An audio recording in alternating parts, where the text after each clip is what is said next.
और इस वक्त बड़ी खबर आ रही है। वोटिंग से पहले समाजवादी पार्टी के चुनाव आयोग से मांग सामने आई है। मुस्लिम महिलाओं को बुर्का हटाकर चेकिंग ना हो, पुलिसकर्मी से वोटर आईडी चेक ना कराया जाए, पोलिंग ऑफिसर से ही आईडी कार्ड चेक कराया जाए।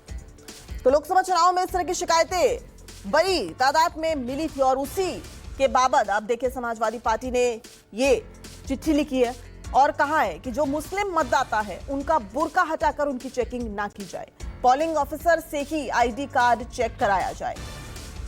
वोटिंग से पहले समाजवादी पार्टी के चुनाव आयोग से यह मांग सामने आई है और तमाम जो इंडिया गठबंधन के सहयोगी हैं उन्होंने समाजवादी पार्टी की इस मांग का समर्थन किया है।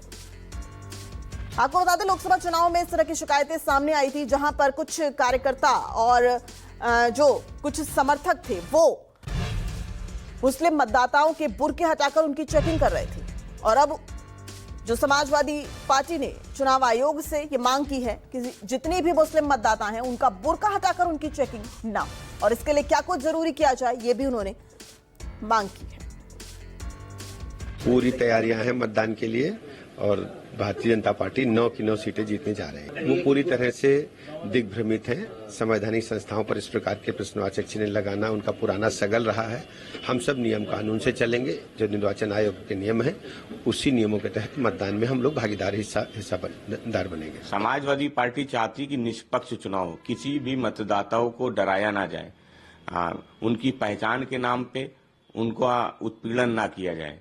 समाजवादी पार्टी ने इस संदर्भ में चुनाव आयोग को अवगत कराए हैं, उनसे शिकायत की है। समाजवादी पार्टी को भरोसा है कि चुनाव निष्पक्ष होगा। समाजवादी पार्टी ने अपने कार्यकर्ताओं नेताओं के लिए हेल्पलाइन नंबर भी जारी किए हैं। हम सचेत हैं, किसी भी कोई भी घटना कहीं घटित होगी तो हम चुनाव आयोग को अवगत कराएंगे और चुनाव आयोग से उम्मीद करते हैं कि चुनाव आयोग ये चुनाव निष्पक्ष तरीके से कराएगा। तो इसी बड़ी खबर पर नजर बनी हुई है और इस पर हमारे संवाददाता अशोक तिवारी हमारे साथ लखनऊ से लाइव बन गए हैं। अशोक, सीधा आपसे जानना चाहेंगे, जिस तरह से पिछली बार शिकायतें आई थी लोकसभा चुनाव के दौरान, तो इस बार समाजवादी पार्टी पहले से ही सक्रिय नजर आई है कि एक भी वोट जो है वो इस वजह से उनका खराब ना हो।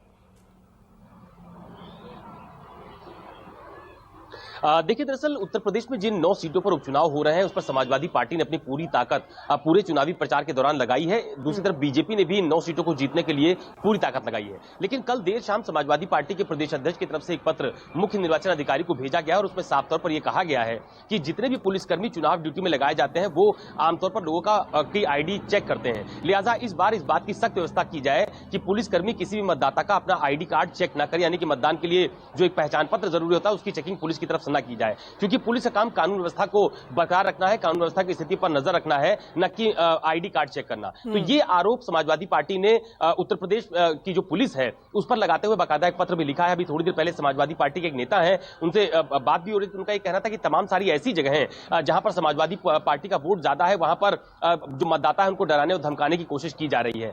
आज ही जो अंबेडकर नगर से समाजवादी पार्टी के सांसद है लालजी वर्मा, उन्होंने भी वहां के पुलिस अधीक्षक को पत्र लिखकर यह कहा है कि समाजवादी पार्टी के मतदाताओं को डराने की कोशिश पुलिस की तरफ से की जा रही है, जो कि लोकतंत्र के लिए ठीक नहीं है। तो कुल मिलाकर समाजवादी पार्टी मतदान के पहले तक इस बात का दबाव बनाए रखना चाहती है कि कहीं भी सरकारी मशीनरी का कोई दुरुपयोग ना हो, पुलिस प्रशासन किसी भी तरह से किसी एक पक्ष की तरफ ज्यादा उसकी मदद करता हुआ नजर ना आए। और लगातार ये मैसेज अखिलेश यादव भी अपने सार्वजनिक मंचों से देते रहे। आपको ध्यान होगा कि जिस भी मंच पर अखिलेश यादव ने बीते पिछले 2 से 3 दिनों में जनसभाएं की हैं उसमें वो लगातार ये कह रहे थे कि किसी भी मतदाता को डरने की जरूरत नहीं है, वो मतदान के लिए अपने घरों से जरूर निकले और वोट जरूर डालें। उनके बीच में डर पैदा करने की कोशिश की जा रही है। तो ये आरोप समाजवादी पार्टी के नेताओं का और खुद अखिलेश यादव का सरकार और जो पुलिस प्रशासन है उस पर लगातार इस तरह के आरोप लगाए जा रहे हैं और कोशिश यही की जा रही है, यानी मैसेज ये देने की कोशिश की जा रही है कि समाजवादी पार्टी बेहतर प्रदर्शन करने जा रही है, इसलिए सरकारी मशीनरी का दुरुपयोग किया जा रहा है। और अशोक, ये जो 9 सीटें हैं, जाहिर तौर पर उस पर मुस्लिम मतदाताओं की संख्या भी काफी ज्यादा है, तो मुस्लिम वोट बैंक प्रभावित ना हो, क्योंकि 2024 के लोकसभा चुनाव में देखा गया कि समाजवादी पार्टी ने यह शिकायत की थी कि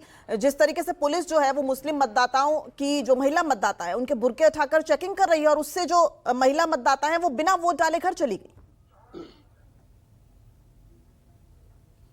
बिल्कुल, इस बात का आरोप समाजवादी पार्टी ने लोकसभा चुनाव के दौरान भी लगाया था। और अभी आप देखिए कि अखिलेश यादव लगातार 2 से 3 दिनों से लगातार ऐसे वीडियो ट्वीट कर रहे हैं जिसमें पुलिस की गश्ती दिखाई जा रही है, सख्ती दिखाई जा रही है। आज भी अखिलेश यादव ने कानपुर की सीसामऊ विधानसभा सीट का एक रात का वीडियो ट्वीट किया है थोड़ी देर पहले। उसमें दिखाया कि ये देखिए किस तरह से यहाँ पर सख्ती की जा रही है। ठीक इसी तरह का वीडियो अखिलेश यादव ने मुरादाबाद की कुनरकी विधानसभा सीट का भी एक जारी किया था। उसमें भी लिखा था कि ये पुलिस प्रशासन है, ये चुनाव होने जा रहा है कि कोई जंग होने जा रही है, इस तरह का माहौल बनाया जा रहा है। तो समाजवादी पार्टी की तरफ से लगातार ये कोशिश हो रही है कि खासतौर पर मुस्लिम मतदाता इससे प्रभावित ना हो, क्योंकि समाजवादी पार्टी ये मान के चलती है कि मुस्लिम मतदाताओं के ज्यादा से ज्यादा वोट समाजवादी पार्टी के पक्ष में ही जाते हैं। लिहाजा लगातार वो ये मैसेज दे रहे हैं। और जो बात मैं पहले भी कह रहा था कि अखिलेश यादव हर सार्वजनिक मंच से जहां पर भी वो जनसभा करने गए हैं वो लगातार इस बात को कहते रहे हैं कि डरने की जरूरत नहीं है, आप लोग मतदान करने के लिए जरूर निकलिएगा। अभी 2 दिन पहले अखिलेश यादव ने जो जनसभा की थी उसमें यह भी कहा था कि एक बार रोके दोबारा फिर निकलिएगा, दोबारा रोके तो तिबारा फिर निकलिएगा। हालांकि बीजेपी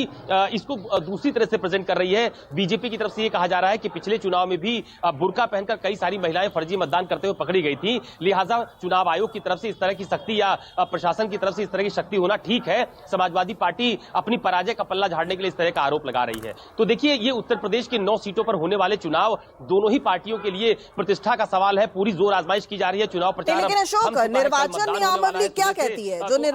जो निर्वाचन नियमावली है वो क्या कहती है? क्योंकि बीजेपी तो ये भी आरोप लगा रही है ना कि हर मतदाता की पहचान सुनिश्चित होनी चाहिए।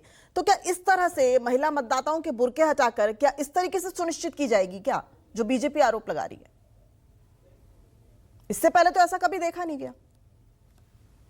ये आरोप बिल्कुल ठीक बात है। चुनाव में इस तरह के आरोप प्रत्यारोप का दौर देखा जाता है। और खासतौर पर इस बार जिन 9 सीटों पर चुनाव हो रहे हैं वहां पर मुस्लिम मतदाता कई सीटों पर निर्णायक भूमिका में हैं। जो मैंने आपसे कहा कि मुरादाबाद की कुनरकी विधानसभा की सीट है, कानपुर की सीसामऊ विधानसभा की सीट है, ऐसे ही पश्चिमी उत्तर प्रदेश की जो सीटें हैं वहां पर भी मुस्लिम मतदाता काफी बड़ी तादाद में है, निर्णायक माने जाते हैं। तो ये जरूर है कि निर्वाचन आयोग को पत्र लिखकर समाजवादी पार्टी एक तरह का दबाव भी बना रही है कि कम से कम कहीं पर किसी तरह की प्रेशर पॉलिटिक्स ना देखनी पड़े, कहीं पर भी मतदाताओं के ऊपर कोई दबाव ना पड़ पाए। लेकिन जहां तक आपने नियमावली की बात की है तो नियमावली ये नहीं कहती है कि आप बिना पहचान पत्र के वोट डालिए। कोई ना कोई पहचान पत्र होना चाहिए, चाहे वो आपके पास ड्राइविंग लाइसेंस हो, आधार कार्ड हो, ऐसे तमाम सारे ऑप्शंस होते हैं, उसके आधार पर ही मतदान किया जाता है। बहुत बहुत शुक्रिया अशोक इस पूरी अपडेट के लिए। यानी पहचान पत्र होना चाहिए, लेकिन जो महिला मतदाता, मुस्लिम महिला मतदाता बुर्के में है, उनके बुर्के को हटाकर पहचान ये कतई संभव नहीं है। फिलहाल रुकते एक छोटे से ब्रेक के लिए, लेकिन जल्द हाजिर होंगे कुछ और बड़ी खबरों के साथ। आप देखते रहिए।